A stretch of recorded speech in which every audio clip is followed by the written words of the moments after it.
if at the end of the day, so let's say you take a drive somewhere, and if at the end of the day I were to ask you how many blue cars you saw or how many red cars you saw, in all likelihood you wouldn't be able to tell me. You probably don't know, right? Fair enough.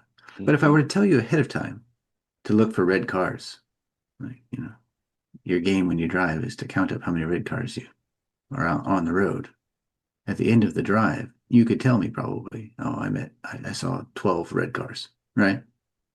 So Mhm. kind of priming the pump, looking for it, taking interest in it makes it what was not obvious before obvious, right? Mhm.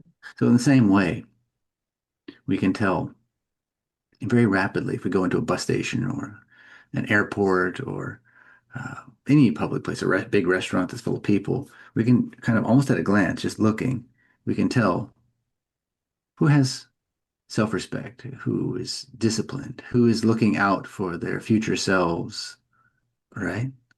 We can also tell who is not looking out for the future self, who is disorderly, who is hasn't any self-respect or discipline, because discipline and self-respect are synonymous largely, right? They're not looking out for their future selves. They're not priming their next step to be optimal. Instead, they're just kind of they're worshiping comfort, or they're prioritizing comfort. This is common, but the question is, do you see it? You need to see it because you need to know who you want in your life. Do you want somebody who's not actually putting in any effort to grow, improve, refine, to polish themselves, to turn their life into a conscious piece of art, versus those who are seeking immediate gratification, who are seeking comfort, distraction, right? Who are in a way inactively opposing their own growth, inactively, because they're not even aware that this is happening. They've essentially given up on, or maybe even never began the process of developing themselves consciously. And one primary difference between humans and animals is that humans are capable of consciously assessing their life and moving toward improvement. It's one thing that animals don't seem to have, a capacity they do not seem to have. We're able to train ourselves. Awakening process is an active training of oneself. So that's regarding discipline and self-respect. We discussed this the other day.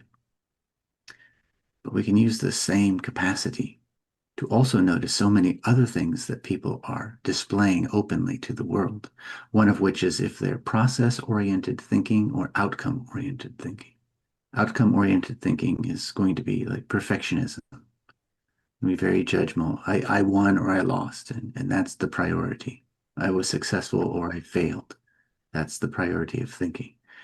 And that creates a lot of anxiety, a lot of frustration, a lot of stress within the mind. And that way of thinking, the outcome-based way of thinking, prevents, curtails, insulates us from the ability to learn and grow from any experience. It takes life, the process of life, which could be very positive, and tilts it negative. It makes it about us and our identity. I'm successful. I'm a winner. I'm a loser. You see, also, we might notice in our own lives when we are thinking in terms of outcome versus process.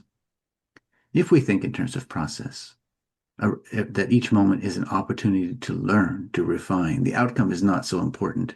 It's not that the outcome is not important. Like you want to drive to, New York City. Presumably that the aim is important. It's just that once we set the aim, the process of moving toward the aim becomes primary. It's not that we throw away the aim.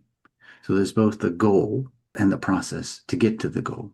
Once we set the goal, then our mind centers on the process to get there, what our experiences are teaching us, and how we can refine ourselves through those experiences. Do you see it? Mhm. And so it's very, very important that we become aware we're actually listening for the clues that people are sharing with us throughout the day. When we're talking, people are telling us constantly, not directly, but indirectly, Mhm.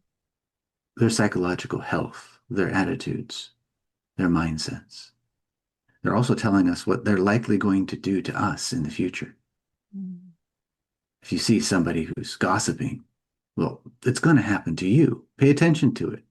You might choose not to be around that person. Don't overlook the clues they're telling you. If you see someone who behaves disrespectfully, make note of that. You might. There's a little bit of a Yoda there. Make note of that. You might. Right. It's important to know.